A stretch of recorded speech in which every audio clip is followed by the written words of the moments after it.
こんにちは。でいいのだろうか。英語の時間的には、グッドアフタヌーンだね。まだこんばんはには早いかな。じゃあこんにちはでいいか。金様と、ICED です。私たち、と、あとついでにゆっくりは、国際特急、ユーロシティで、イタリアのミラノから、スイスのチューリッヒへ移動しています。車両は、2019年にデビューした、スイス国鉄の新型車、RABE501 型、ジルノです。前回は、この新型車両の、大まかな紹介をするだけで、終わってしまいました。でも今回は、僕たちのシリーズらしく、重箱の隅をつつきながら、スイスの鉄道の旅をしてまいります。ミラノを出発したユーロシティは、およそ30分が経ち、スイスとイタリアの国境に近づいてきました。ここは、山と湖に囲まれ、都市部よりも気温が低い地域です。そのため、昔から、避暑地として栄えた場所でした。湖のほとりや、小島には、昔の貴族が建てた館もあるそうです。ミラノから、簡単に行ける距離でありながら、都会の喧騒から切り離された、静かなバカンス地として、現在も人気を集めています。湖と、大きな建物が立ち並ぶ景色の横を、ユーロシティは走行。間もなく到着する駅で、イタリアの鉄道会社、トレニタリアから、スイス国鉄へ、列車の管轄が引き継がれます。鉄道の国境駅は、スイス側にある町、ピアッソです。ここは、トレニタリアと、スイス国鉄が、共同管理する駅です。ジルノはここで、架線から取り入れる、電気の種類と、信号装置を、スイスモードに変更。車両の内部システムを切り替えた後、スイスの国内を走っていきます。イタリア、スイス間の特急列車が、客車で運転されていた時代は、ここキアッソ駅で、機関車の交換が行われていました。この駅には、両国間を行き来する、特急、貨物列車、そして、スイス、イタリア、それぞれの、国内列車が姿を見せ、眺めているだけでも楽しい駅です。キアッソ駅は、スイス領内にある駅ながら、国境駅なので、構内には、イタリア用の電気が流れる線路があります。そのおかげで、イタリア国内しか走れない車両も、ここまでは走行できるのですが、一つ、例外の車両がありました。それは、日立製の新型2階建て車両、カラバッチョです。あの車両は、イタリアの標準的な線路なら、どこでも走行できるサイズで作られました。ですが、キアッソ駅の直前にあるトンネルが、例外的に小さく、2階建て車両が、通過できないんです。そのため、カラバッチョで運転する列車は、一つ手前の、コモ駅までとなっています。しかし、あの列車は、イタリアの地域輸送を担う主力車両。キアッソまで直通できた方が、ダイヤの設定や、列車の接続などで、便利ですから。現在、古いトンネルの、拡張工事が行われている最中です。順調に進めば、2025年には、日立の車両が、スイスの地にも、顔を見せる予定です。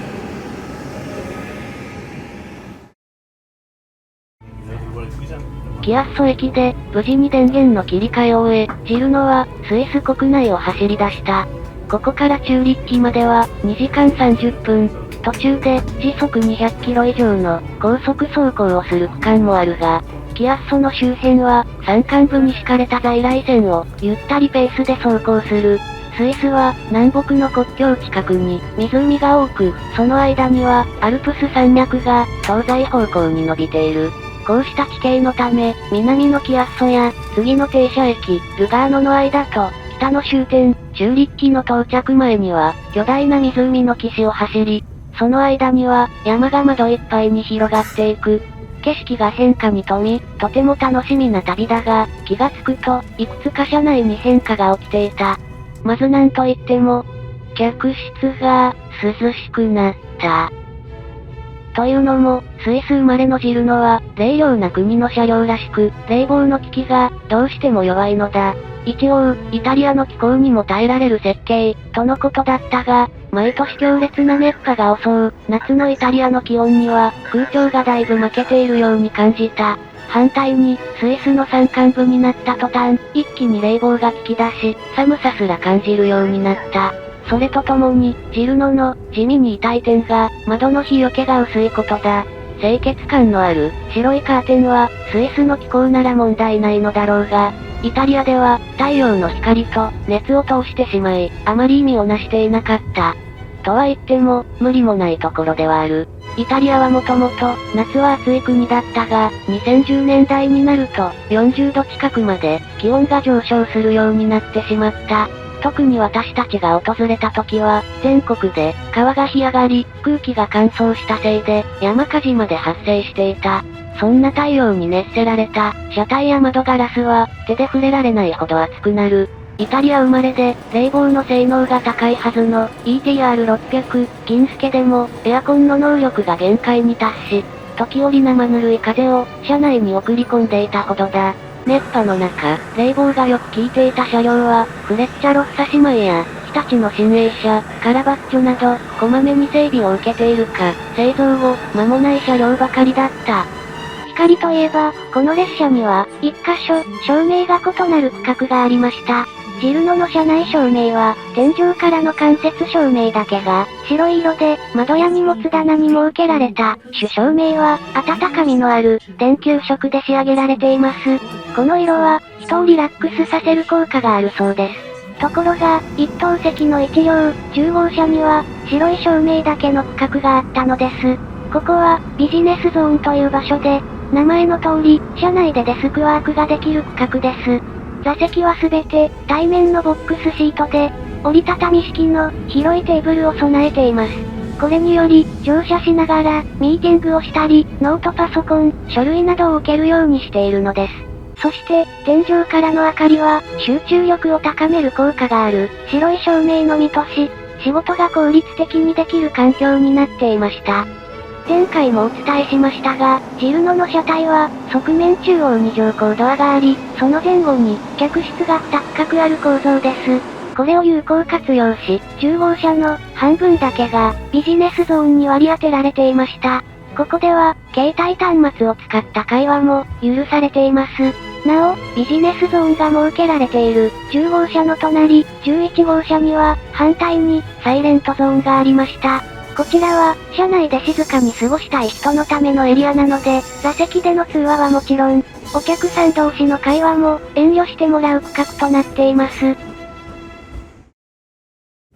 さて、窓の外に目を向けると、列車は順調に、スイスの山間部を、力強く走行している。ジルノが投入されるまで、イタリア、スイス間を担当してきた、ペンドリーノと違い、車体傾斜装置がないものの、走りそのものはとてもスムーズだ。シートも出来が良く、リラックスしながら、スイスの鉄道の旅を楽しめる。今回私たちが利用した一等席は通路を挟んで2列と1列席が並ぶ横3列配置だ。さらに車体の端は左右1席ずつの配置となり、小物置きが大きくなったより豪華なシートになっている。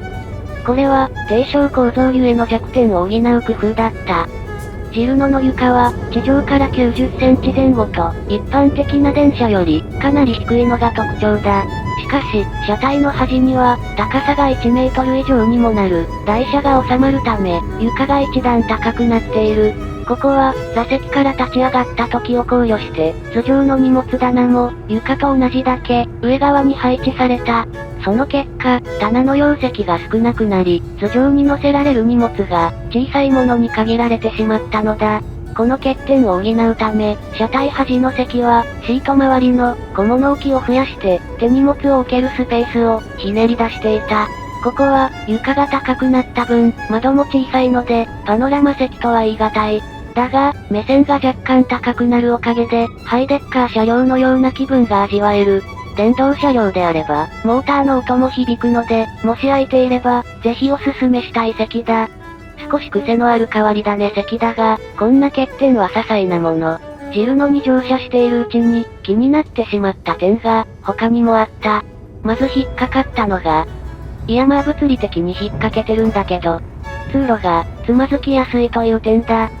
非常に使いやすく、バリアフリーも徹底しているかに思える、ジルノの床だが、どういうわけか、靴を引っ掛けやすいのだ。これは、特急列車に必要な設備を盛り込みつつ、スイスに存在している、規制をクリアするための、苦肉の策が背景にあった。この国の交通機関は、車椅子や、杖を携帯しなければならない人が、介助者の助けを借りることなく、自由に動けること、という規制がある。ジルノは、この法律を守るため、車内の段差を、極力排除した。その対策の一つが、前回お話しした、出入り口だ。床を低くして、可動式のステップをつけることで、ホームと列車の間に段差と隙間をなくし、車椅子の人が自力で乗り込めるようにしているのだ。車内も、座席やお手洗い、車両間通路、食堂車に至るまで、乗車中に必要な、すべての車内設備で、バリアフリーが徹底されている。しかし、いいことだらけに見えるこの設計が、地味に欠点を生み出していた。それは、車内の通路に、傾斜した部分が多いのだ。ドアのある、デッキ部分は、低いホームと、高さを合わせるため、両端が低く、中央に向かって、山なりに、盛り上がる構造になってしまっている。その上、客室の通路も、車端部に向かって、何段階にもわたって、床の高さが上がっていく構造だ。特に、車椅子対応の、お手洗い付近の通路は、水平な床と傾斜した部分が、交互に現れ、まるでスイスの山を表したかのような形状になっている。お手洗いや客室は、床下に、多数の配線、配管を設置しなければならず、どうしても、床の高さを上げなければならない。それとともに、バリアフリー規制を、クリアする必要があったので、通路の床が、歪な形になってしまったのだ。この傾斜は、車椅子のお客さんが、難なく移動でき、足が不自由な人でも、歩きやすくなるよう、非常に緩やかに設定されている。けれどもこのせいで、通路は、一見水平に見えるのに、実際は、微妙に斜めになっている箇所が多く、私を含め、つまずいてしまう人を、多く見かけた。さらに気になるのが、車体の横揺れだった。ジルノは、超低床構造を実現するため、通常は、床下にある、モーターの制御装置、電源、変圧器などを、屋根の上に設置した。そのため、車体の重心が高くなっているのだ。もちろん、列車の安全性には問題がないのだが、カーブに差し掛かった際、どうしても不意に、大きく揺れることがあり、不安定さが気になってしまう。座席で座っている分には、ほとんど気にならないものの、頭上の荷物を取ろうと立ち上がったり、お手洗い、食堂車に行こうと、通路を歩いている時には、体が大きく振られてしまうのだった。ゆっくりは乗車中、車内探検をよくやってたから、他の人以上に、揺れが気になったり、通路に足を引っ掛けてたんですけどね。だって、初めて乗る列車だから、色々気になるだろ？ゆっくりの気候には慣れてるつもりだったけど、さすがに、スーツケース置き場を凝視していたのは、ドン引きしました。それもよく見たら、面白い構造だったからだよ。ジルノのスーツケース置き場は、板の仕切りで、上下に分けられ、大きな手荷物を、3段に置ける。だが、なぜか仕切りの手前だけは、ゴムと金属パイプを組み合わせた、格子状の、不思議なデザインだった。その理由と答えは、壁のピクトグラムにある。お分かりいただけるだろうか。なんとここは、スーツケースのほか、スキー板を、立てかけて収納できる構造にしていたのだ。国全体が、険しい山岳地帯で、冬になると、駅からの移動手段が、スキーに頼ることもある、スイスならではの、ユニークな車内設備だった。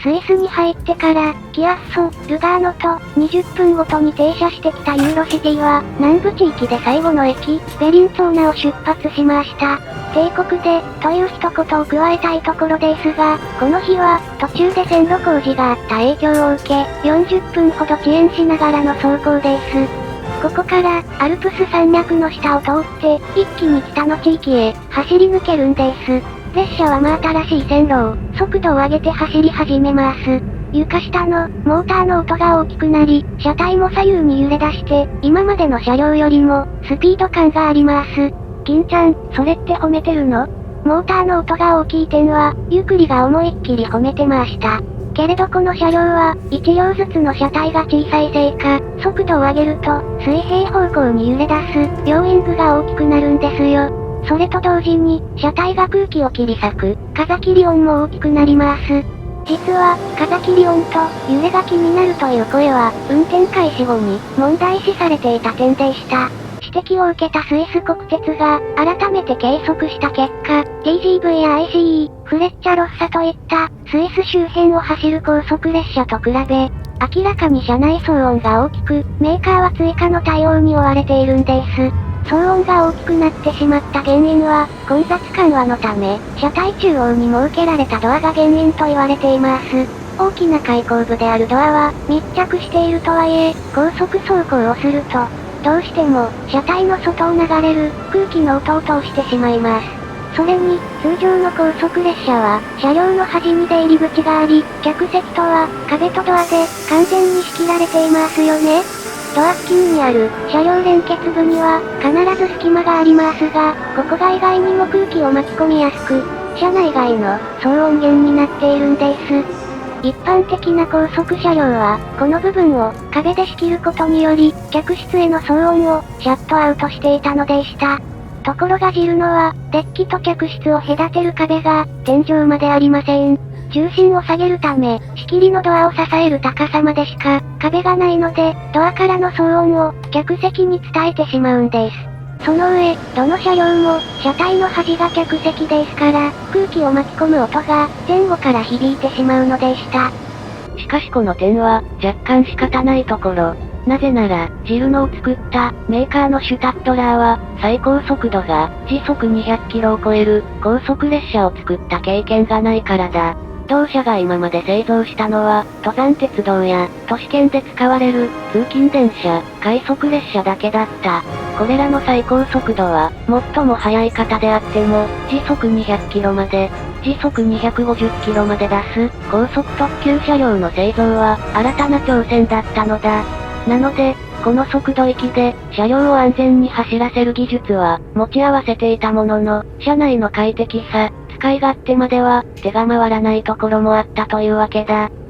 そんなジルノが、最大の性能を発揮するのが、世界で最も長いトンネル区間、ゴッタルドベーストンネルです。先ほどもゆっくりさんが言いましたけど、スイスの国土は、アルプス山脈が東西に長く伸び、国の南北を隔てています。今まで鉄道は、山の斜面に沿って、高度を上げ、比較的傾斜が緩い部分へと大回りをして、なんとか山脈を越えていました。ところが、やっとの思いで建設した線路は、カーブがきつく、勾配も急な箇所ばかり。旅客列車は、急カーブのために速度を上げられず、貨物列車は、重量制限がかけられ、複数の機関車が必要でした。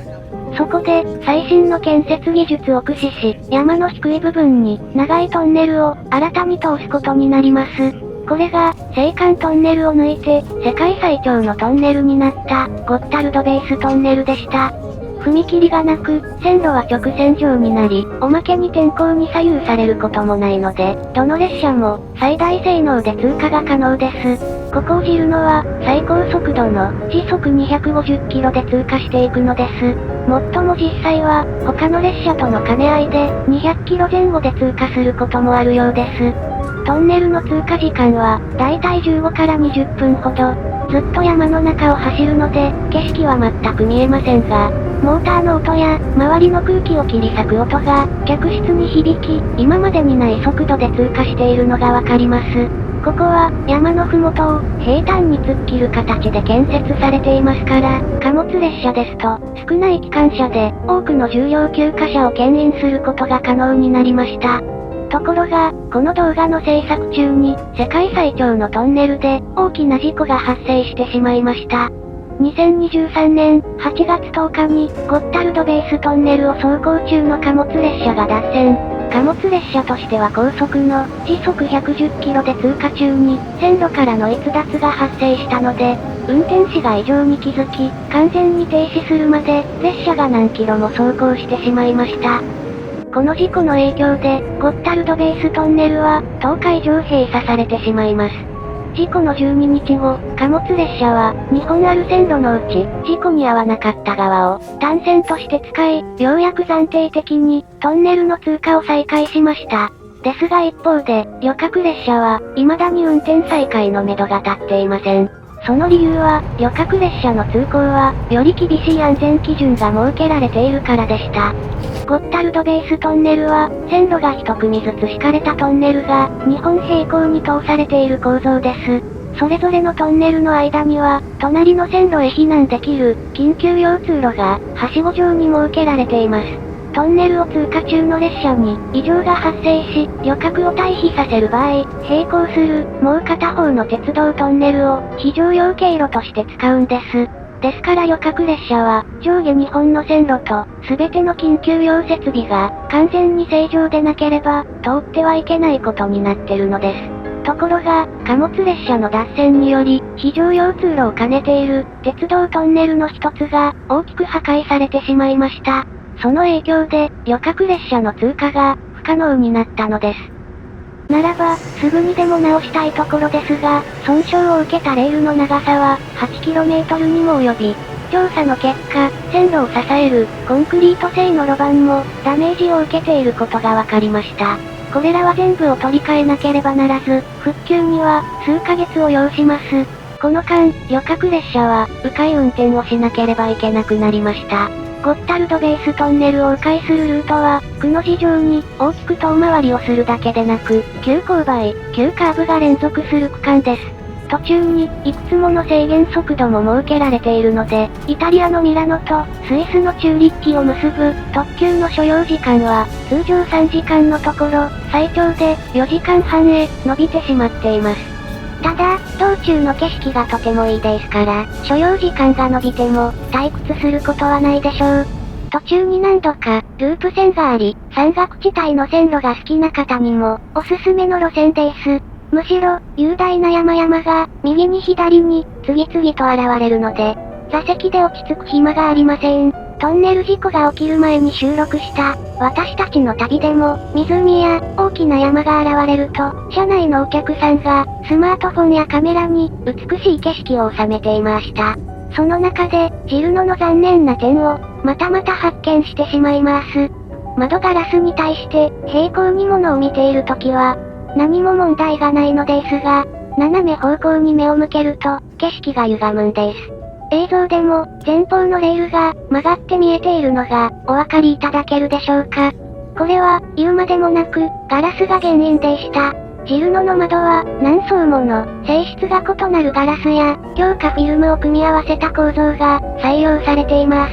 それぞれの層は、大きな事故が起きた時、割れたガラスを飛散しにくくする、防音性能を高める、紫外線をカットする、といった役割があります。おかげで、安全性、快適性は高いのですが、景色の見え方が、犠牲になってしまいました。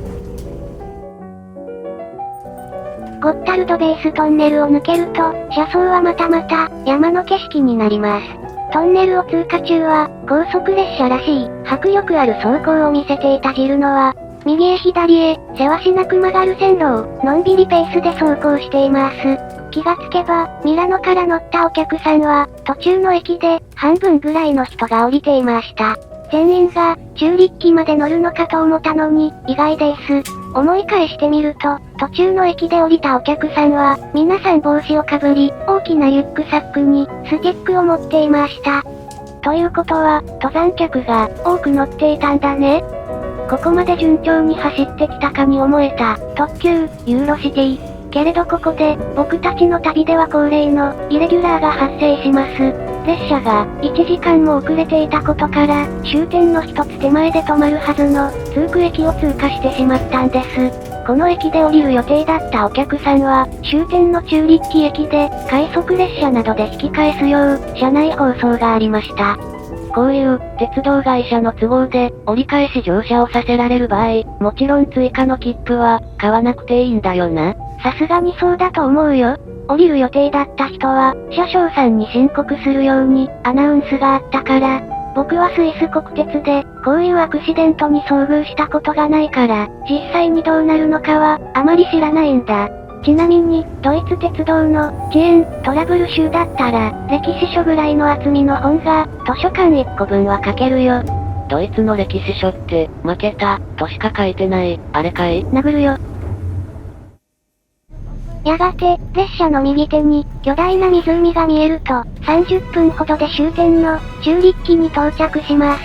あれは、チューリッヒ湖といい、三日月が倒した湖です。とても細長い形をしていて、幅は3キロほどしかありませんが、長さは40キロにもなります。この湖の北の端に、スイス最大の都市、チューリッキがあるんです。列車の終点、チューリッキ中央駅も、湖の終端のすぐ近くにあり、駅に到着するまでずっと、右手に湖を見ながら走行します。この辺りは、チューリッキの通勤圏内。沿線には、住宅が立ち並び、すれ違う列車たちは、2階建て車両が多くなります。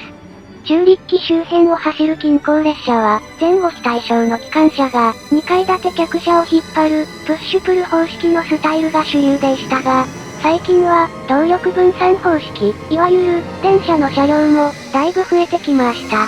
大柄な車両たちとすれ違いながら、ジルノは、スイス最大の都市を目指して、最後の走りを見せてくれています。ですが、駅を一つ通過しただけでは、遅延の回復はできません。チューリッキの到着は、スイス国鉄2列車には珍しく、50分もの、大幅な遅れでした。私にとっちゃ、追加料金を払うことなく、長く乗れて、お得な旅だったけどな。ゆっくりさん、それって、寝台列車が遅れた時も、同じようなこと言ってなかった？急いでない旅の時は、割と私は寛容なんだぞ。大幅に遅延しながらも、チューリッキ中央駅に到着し、ミラノから乗ってきたお客さんを、街へ送り出した、国際特急、ユーロシティ。ですが車両は休む間もなく、折り返し運転の準備に取り掛かります。行き先を、再びミラノ中央駅に切り替え、車内清掃を済ませたら、すぐにイタリアへ引き返していくのです。チューリッキの滞在時間は、わずか30分未満。終点に到着するのは、午後10時30分です。それでは、暑かったイタリアと違い、少し肌寒い、チューリッキ中央駅に到着したところで、お別れにしましょう。これから僕たちは、あと1時間だけ列車で移動します。チューリッキの宿は高いので、ちょっと離れた都市じゃないと、スイスに滞在できませんでした。予算という壁は、アイガーの北壁よりも、難攻不落なんです。次回は、山の国に挑み、なんでか知らないけど、盛大に散ってしまった、名列車を紹介する予定です。大して期待せず、楽しみにしててください。1回で終わるかな。あれも、ETR700 ぐらい、訳ありなんだよね。それでは、長旅にお付き合いくださって、ありがとうございました。